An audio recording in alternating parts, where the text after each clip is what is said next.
Bonjour Priska. Bonjour. Est-ce que tu peux me dire ce qui t'a motivé à partir sur le bateau? Je voulais vivre cette aventure, donc vivre sur un bateau avec des centaines d'autres chrétiens et partager la connaissance, l'aide et l'espoir. C'était quelque chose qui me parlait parce que je trouvais que ces trois valeurs-là étaient essentielles et se complétaient bien. Et voilà, j'avais besoin de vivre une aventure comme ça, d'être poussée au-delà de mes limites.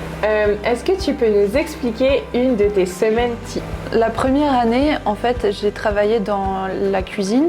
Je travaillais 5 jours par semaine. Soit on était du matin, soit de l'après-midi. Donc j'avais un peu de temps libre quand même durant la journée.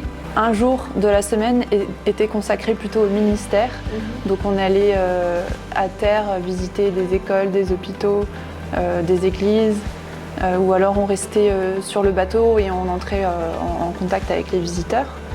Et puis un jour de la semaine était un jour de congé où on en profitait pour sortir, visiter un peu les pays où on était. Quelles sont les activités et le ministère que tu as pu faire? Alors moi j'ai eu la chance de faire partie d'une pièce de théâtre qui était une reprise de Narnia de C.S. Lewis.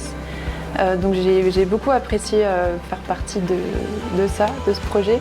Une activité qui m'a beaucoup, que je garde en mémoire, c'est que quand on était à Haïti, on a visité un centre pour adolescentes, donc des adolescentes qui sortaient de situations d'abus.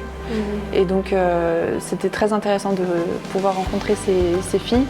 Et on avait passé un moment de louange ensemble qui était très fort. Est-ce que tu peux nous résumer en quelques mots cette aventure?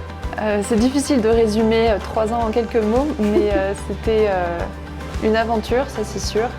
Et beaucoup de découvertes, d'apprentissage, beaucoup de moments où on a pu sortir de notre zone de confort. Et beaucoup de rencontres aussi. Pour finir, qu'est-ce que tu dirais à quelqu'un qui est en train de penser à s'engager mais qui n'ose pas le faire?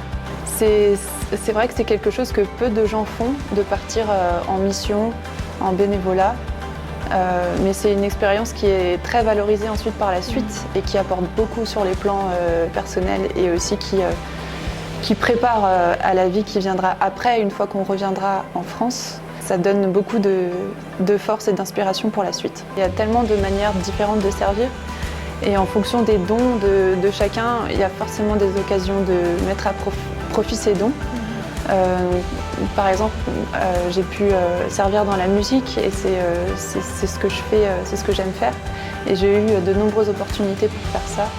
Et à la fois, si on aime dessiner, si on aime construire des choses, si on aime, je sais pas, peindre, enfin voilà, il y a de la place pour tous les talents, tous les dons. La décision sera peut-être difficile à prendre, mais une fois qu'elle est prise, ce sera probablement la plus grande aventure de sa vie.